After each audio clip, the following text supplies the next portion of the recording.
Welcome to my channel. आज हम पढ़ने वाले हैं नकल joint.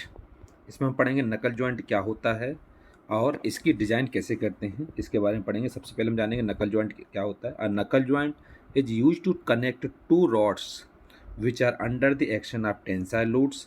However, if the joint is guided, the rods may support a compression load.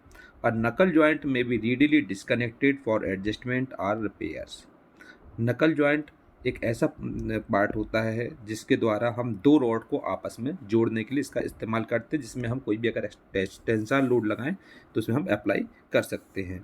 इसमें हम लोग जो टेंसाइल लोड को अप्लाई करते हैं और इसमें कंप्रेसिव जो लोड होता है वो इसको सपोर्ट करता है। नकल जॉइंट को हम आसानी से कनेक्ट डिस्कनेक्ट कर सकते हैं, उसको एडजस्टमेंट कर सकते हैं। इट यूज में B founded in the link of the cycle, chain, tie rod joint for top roof truss, valve rod joint in eccentric rod, pump rod joint, tension link in bridge circuit, and lever and rod connection of various types. इसका जो इस्तेमाल है, इसका इस्तेमाल हम cycle की जो chain होती है उसकी लिंक में देखते हैं नकल जॉइंट को। रूफ ट्रस में रॉड जॉइंट जो की जाती है वो भी नकल जॉइंट का है हिस्सा। और एक्सेंट्रिक रॉड में जो वाल्व जॉइंट होता है वो भी नकल जॉइंट में होता है। पंप रॉड जॉइंट भी नकल जॉइंट का पार्ट है। Tension link in bridge circuit में जो टेंशन लिंक होती हैं, लिंक लगाई जाती है, वो नकल जॉइंट के आधार पर बनाई जाती हैं। लीवर और रॉड कनेक्शन होते हैं, वो सब नकल जॉइंट के आधार पर होता है। हम जानेंगे नकल जॉइंट होता। अब ये डायग्राम अब देखोगे, ये नकल जॉइंट का डिसकनेक्टेड वाला डायग्राम है। इसमें देखें अगर हम पार्ट्स कौन कौन से होते हैं, एक तो ये पार्ट होता है जिसको हम बोलते हैं वन आई एंड या सिंगल आई एंड बोला जाता है, और एक होता है ये वाला पार्ट जिसको हम बोलते हैं टू आई एंड या फिर इसको फॉर्क एंड बोला जाता है। इसके अलावा इसमें एक ये पार्ट लगाया जाता है जिसको हम नकल पिन बोलते हैं। यहाँ पर एक छोटा सा होल रहता है, इसको हम होल फॉर टेपर पिन के लिए होल इसको रखते हैं। ये जो होता है इसको हम कोलर बोला जाता है, कोलर कहलाता है, इसको कोलर कहते हैं। और ये होता है टेपर पिन इस टाइप से होती है। तो इसमें ये इतने पार्ट्स होते हैं। अब इसमें क्या होता है, जो डबल आई होता है ये वाला, या इसको फॉर्क भी बोलते हैं, इसमें इस वाले सिंगल आई को अटैच करते हैं। अटैच करने के बाद नकल पिन होता है, इसको हम लोग इसमें अटैच किया जाता है। इसके बाद कोलर को फिट किया जाता है, इसके बाद नकल पिन को लगा करके लॉक किया जाता है। तो ये एक जॉइंट तैयार होता है जिसको हम नकल जॉइंट बोलते हैं। इसमें हम देखेंगे कैसा बनता है जॉइंट। तो इसमें पार्ट्स हम देखेंगे, तो पार्ट्स कौन कौन से होते हैं, सिंगल आई, ये डबल आई या फॉर्क, और ये होता है कॉलर, ये होता है नकल पिन, और ये होता है नकल पिन, और ये टेपर पिन होता है वो नकल पिन होता है, और ये होता है होल फॉर टेपर पिन। इसका डायग्राम बनाना है तो इस टाइप से डायग्राम आपको बनाना है एग्जाम में, जो कि आपको इसमें बताया गया है। ये आपको टॉप भी बताया गया है, ये साइड भी बताया गया है। इसको अगर देखें तो पहले में ये जो होता है ये डबल आई है या फॉर्क एंड है, और ये है सिंगल आई या रॉड एंड, जो कि आपको इसमें दिखाया गया है।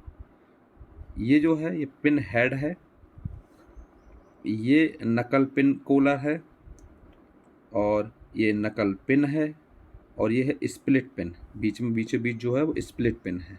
तो ये इसके पार्ट्स होते हैं। अब इसमें देखें डायमेंशन, तो यहाँ पर जो एक्सटर्नल फोर्स लगता है वो पी एक्सटर्नल फोर्स लगता है।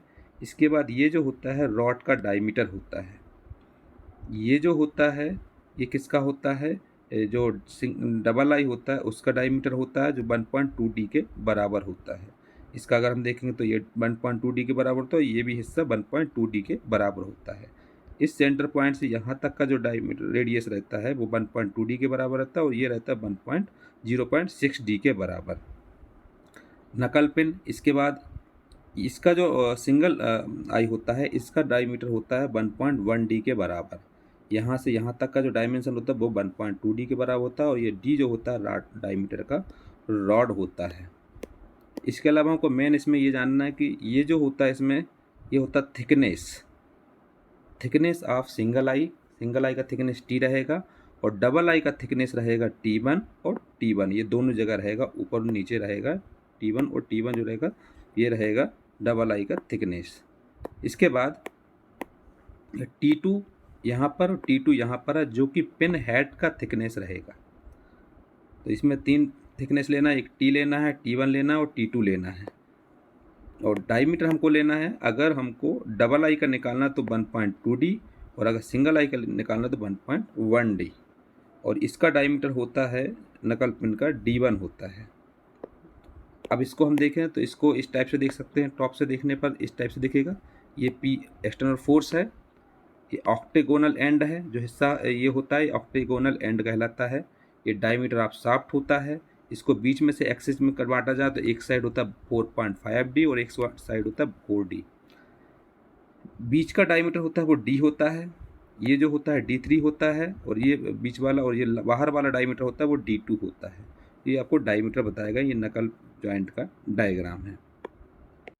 अब इसमें हम मेथड्स जानेंगे, नकल जॉइंट की मेथड्स को कैसे सॉल्व करना उसके बारे में जानेंगे।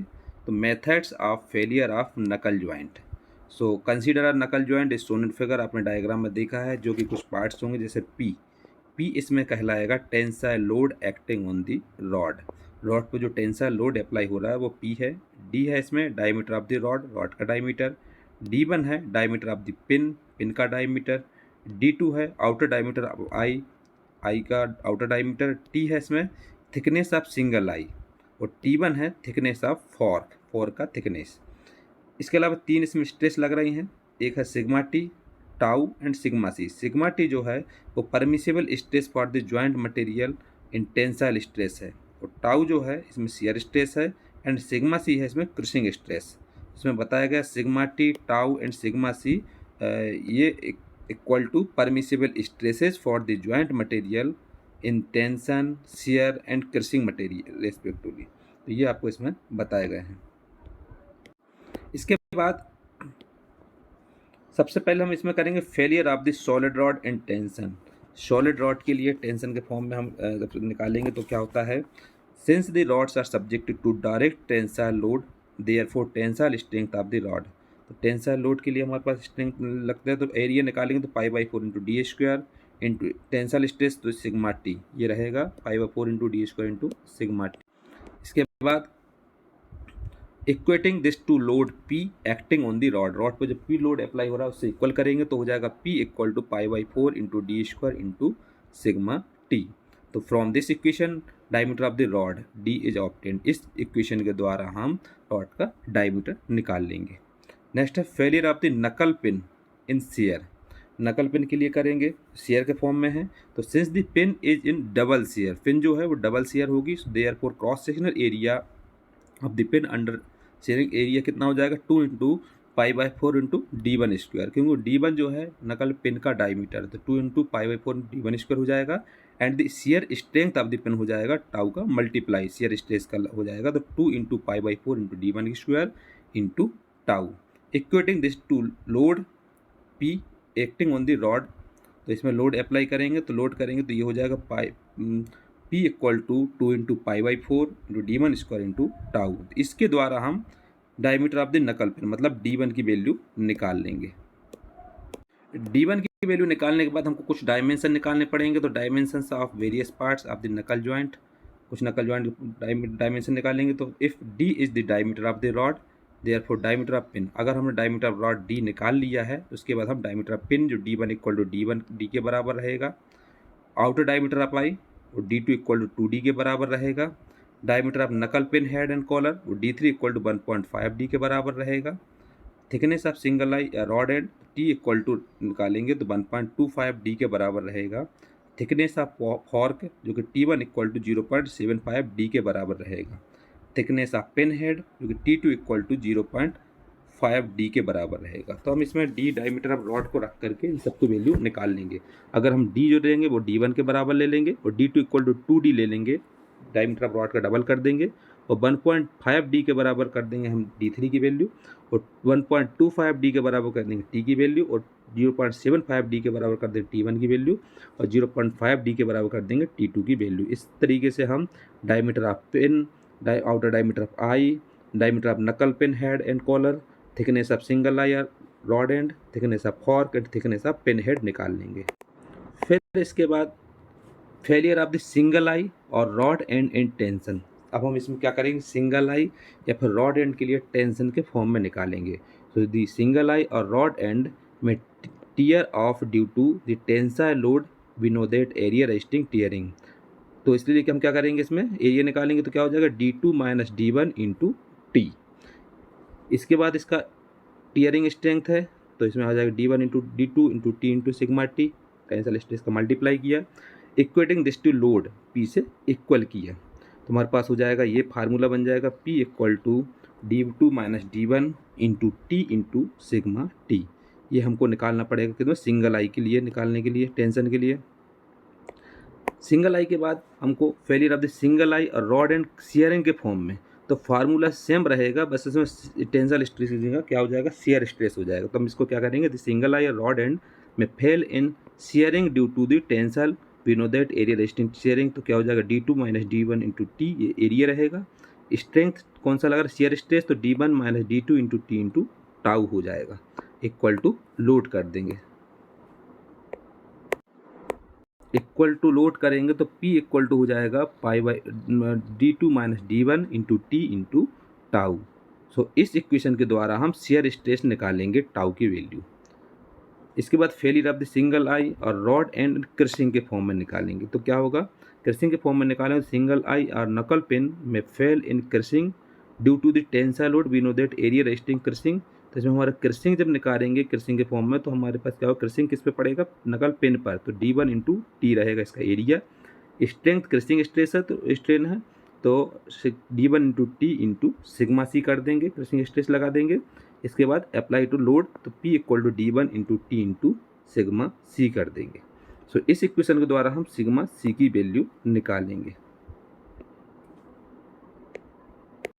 नेक्स्ट है failure of the fork and in tension. अब हम डबल आई पे या सिंगल आई सॉल्व करने के बाद फॉर्क एंड के लिए हमने टेंशन के लिए किया, तो फॉर्क में क्या है, दो थिकनेस हो रही है इसलिए हम टू का मल्टीप्लाई करेंगे, बाकी फार्मूला सेम टू सेम रहेंगे, डबल थिकनेस ले लेंगे। So the fork end or double eye में fail in tension due to the tensile load we know that area resisting tearing, तो आ जाएगा D2 minus D1 into 2T1 हो जाएगा, double thickness हो जाएगा। सो इसमें टीयरिंग स्ट्रेंथ के लिए आ जाएगा क्या, D2 minus D1 into 2T1 into sigma T, equal to load करेंगे तो P equal to pi by P equal to क्या हो जाएगा, D2 minus D1 into 2T1 into sigma T. तो इसके द्वारा हम टेंसाइल स्ट्रेस निकाल लेंगे। नेक्स्ट है failure of the fork and in share. Fork and के लिए हम शेयर के फॉर्म में लगाएंगे तो क्या करेंगे, द फॉर्कड एंड में fail in shearing due to the tensile load we know that resisting strength. तो शेयर के लिए क्या करेंगे, हम इसमें शेयर स्ट्रेस लगाएंगे तो एरिया निकालेंगे तो क्या हो जाएगा, D2 minus D1 into 2T1 रहेगा। शेयरिंग स्ट्रेंथ लगाएंगे तो टाउ का मल्टीप्लाई कर देंगे तो D2 minus D1 into 2T1 into tau, equal to load कर देंगे तो P इक्वल टू हो जाएगा D2 minus D1 into 2T1 into tau. इससे हम क्या निकालेंगे, शेयर स्ट्रेस निकालेंगे। तो इस इक्वेशन से हम क्या निकालेंगे, शेयर स्ट्रेस टाउ की वैल्यू। अब इसमें लास्ट में क्या करना है, failure of the fork and in crushing, crushing के फॉर्म में भी निकालना है। तो क्रशिंग के फॉर्म में क्या करना है, किस पे आ रहा था, the fork end or pin में fail in crushing due to the tensile load we know that area resisting crushing. Crushing किस पे आ रहा था, नकल पिन पर, तो क्या हो जाएगा, D1 इंटू 2T1 एरिया हो जाएगा। स्ट्रेस को मल्टीप्लाई करेंगे तो D1 into 2T1 into sigma सी हो जाएगा, इक्वेटिंग दिस टू लोड, तो हो जाएगा P equal to D1 into 2T1 into sigma C. इससे हम सिग्मा सी की वैल्यू निकाल लेंगे। इन सब कंडीशन में सॉल्व करने के बाद हमको स्ट्रेस निकालनी है तीनों, और इसको हमको जो क्वेश्चन में दी हुई स्ट्रेस थी उससे कंपेयर करना है, ये सब वैल्यू उससे कम आना चाहिए, तो ये क्वेश्चन कंप्लीट हो जाएगा।